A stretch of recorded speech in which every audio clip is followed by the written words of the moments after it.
Beep, bop, boop, beep. You know what that is, Parker? Terrible way to start a podcast. People are like, "What?" You missed is my that hook, noise dude. you made? You always love Ready? a little hook. Corny Of course. hook. You got to You're have the an corny attention hook getter. guy. All right, ready? Beep, bop, boop, beep. What's that sound, Parker? Sounds like a robot. It is a robot, because today at Fortitude 15, we're talking about something that is kind of crazy. We're going to talk a little bit about AI and how we've used that in our lives and in, hopefully in Elevation Nation moving forward, because it's freaking me out a little bit. I don't know about you. Beep, bop, boop, boop.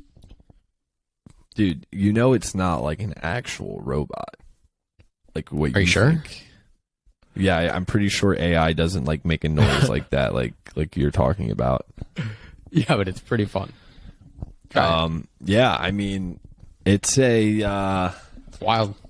it's crazy because like it just so happened like the last few months that AI became like more in the mainstream, but like AI's been in our lives for quite some time now. I think probably with the ChatGPT getting released, it kind of accelerated like the wow, like this is kind of crazy type of thing. But we've been using AI for a long time. Like Google, Instagram, like everything we use uses some form of coding and predictive analytics and all that artificial intelligence stuff. It's just now I think people are starting to like realize like, okay, this technology is getting rolled out and it's a little bit kind of crazy for what we think like the world can, like it's nuts, dude. That's where I'm at. Yeah, I saw a video the other day of a robot that was trained to do like minimum wage manual labor, and it ended up just like collapsing because it was so bored. And I was like, how does it even know what bored is? Why does it know that? That's not good. You Kinda actually freaky. think that thing had feeling or it just broke? I don't know. But I wouldn't be like, I don't know, man. It freaks me out. I wouldn't be shocked if they start, I don't know. I like Black Mirror. There are a couple Black Mirror episodes on this where like robots become sentient and you can't tell the difference. I mean, I feel like all sci-fi is based off of this, but now it's becoming a reality. Like Westworld, also based off of this concept. Yeah, I think it's like taking away the idea of like the actual robot. When you think of a robot, it's like a physical being that lives in your house and does things for you and can live on its own. I think what's happening right now is the AI that I'm thinking is going to be continue to like change the way everything happens is not like an actual physical robot in your house. It's a physical robot in the technology that you use. So in that case, it's just a software and just a bunch of code. And that code just takes a shit ton of information and uses that information that it has at its disposal and is so fast, is able to read through and scrub that information so fast that it's able to then spit out certain things, whether it's an answer to a question, whether it's a task that you have it do, but it's all based on information at the end of the day. And there's more information on the internet than there ever has been before because the world is so much more connected. That's what's crazy. Yeah. And the people who learn how to use it to their advantage early on, I think, are going to have first mover advantage in being more efficient. And so in talking with one of our friends, Danny Graziosi is an AI expert. He reads up on a ton of AI and uses it a lot in his life. He showed me one, Parker, that was really interesting. You link your podcast to it, and it builds you a website and a search box that provides natural language. You can ask any question, and it will scan through all of your podcast episodes to hear if you talked about that and come up with a natural language response. So, for example, like Joe Rogan podcast is on there. You can type in like, what does Joe think about sleep? And it will scour through the thousands of episodes, pull out the 5 episodes that talk about sleep, consolidate the themes of them, and put it into a 2-sentence summary for you. So why aren't we doing that? It's still in beta, but I'll send you the link. We should definitely try that. I think that would be kind of cool. Yeah, it's sweet. It's crazy. And you're using another one that we're just rolling out I've used yesterday. a few. I mean, I've used a few, honestly, like through our podcasting software. I use AI to edit our podcast. Some that it does it just automatically. The editing piece, the sound quality piece is all AI that we use. Now I'm starting to use the audio to text feature, so it'll understand and create actual text based upon the conversation that we have, and then I'm able to search that text and scrub through different parts of our conversation, which can allow me to like create certain videos, and it just makes things faster. And then there's this new technology where it's just creating 10 of the most relevant reels from our conversation, which is quite fun and interesting to see, and definitely makes things faster. But beyond that, dude, like this doesn't just go beyond, like this goes way beyond podcasting. It goes beyond, I mean, this is going to be something that's going to be embedded in all of our lives very, very soon, whether it's how you order food at a restaurant to creating an email or taking meeting notes to, scheduling your airfare for a trip you have. Like, I feel like we're getting to a point where there's so much work that is done by people that these things are going to be able to do. And that leaves us at the scary point, is like, if robots are able to do it faster and they're able to do it more accurately, like a lot more accurately and a lot more faster, like why should we rely on humans for certain type of tasks? And that's the scary thing too. It's like people will lose their jobs essentially because companies in a capitalistic society will focus on being more effective and more efficient. And if it's cheaper and more efficient and more effective, why wouldn't they go that route? Yeah, it is really scary. I actually read a book, an Andrew Yang book that was given to me for my birthday from Benny and Adam Shimbrot, all about automation. And one of the things is that we're going to lose like hundreds of thousands of trucking jobs in the next few years as like autonomous vehicles become more prevalent, especially for long distance trucking and freight.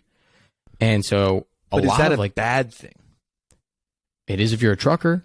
It is if you're a trucker, but the idea of trucking, right? The idea of trucking is moving one thing from another, from one place to another.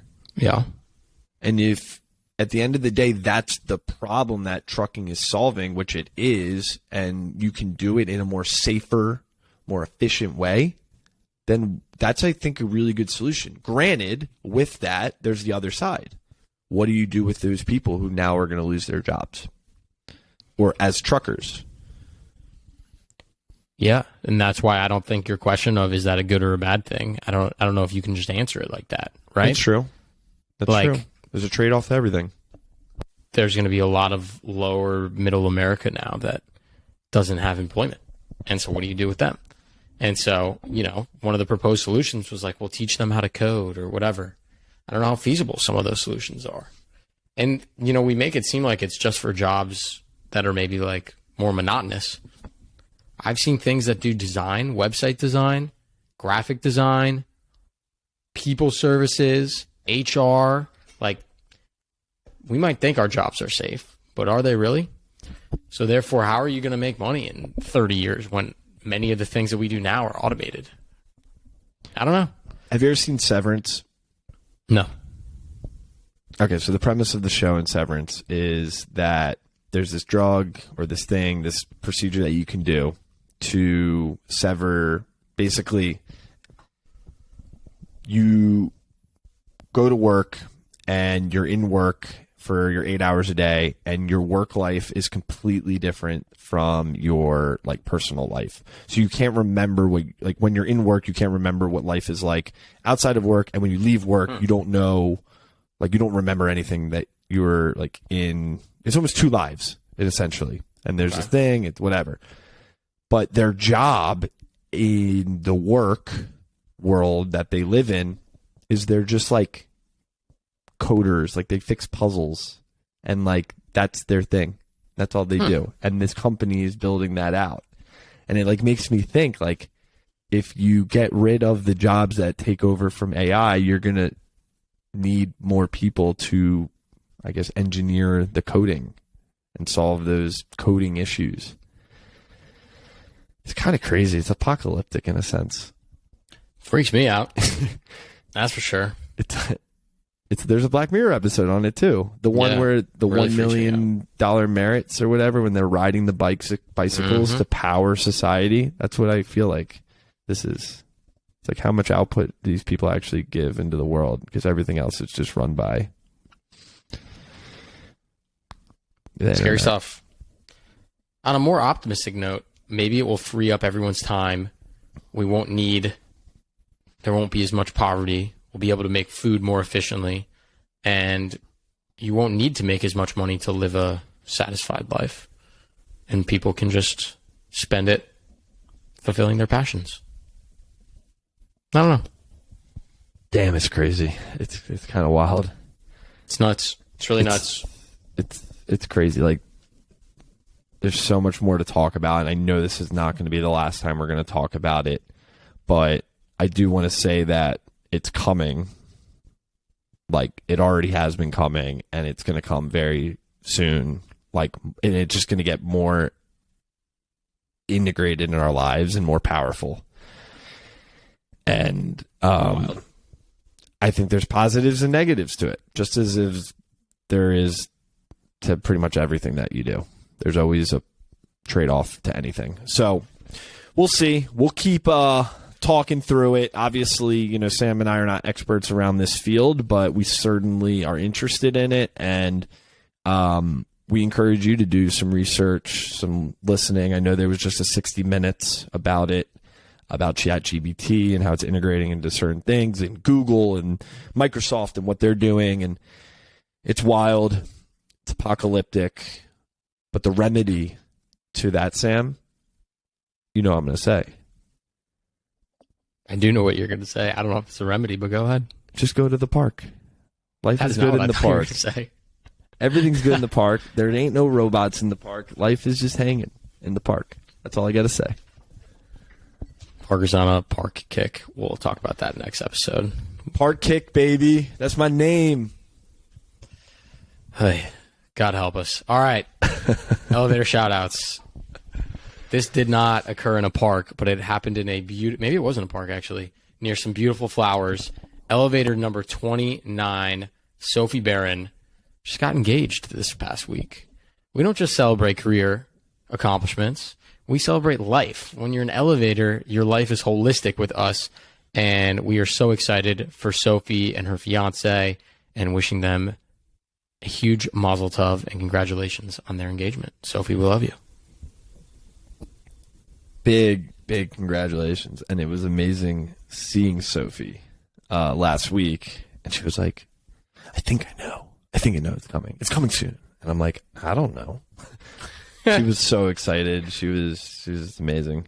Let's see. There's a few people we could shout out. Maybe I could save one for next week. But our guy Matt Choi, we had him on last week or 2 weeks ago. Just ran the Boston Marathon. And I feel like, you know, whether you're a marathoner or not, your first marathon or your 100th, there's something special about the Boston Marathon. It's probably the hardest race. It's probably the most competitive race. So shout out to Matt for finishing. I think his time was like 3 hours and like 26 minutes, which is incredible. And he's just elevating and elevating and elevating. Maybe too fast for us, Sam. Like, he's just literally elevating. Like, he may run to the moon, like actually float. He literally might to the moon because he's elevating so much. So shout out, Matt. Love what you're doing. Keep it up, bro. And Elevation Nation, we're leaving on this.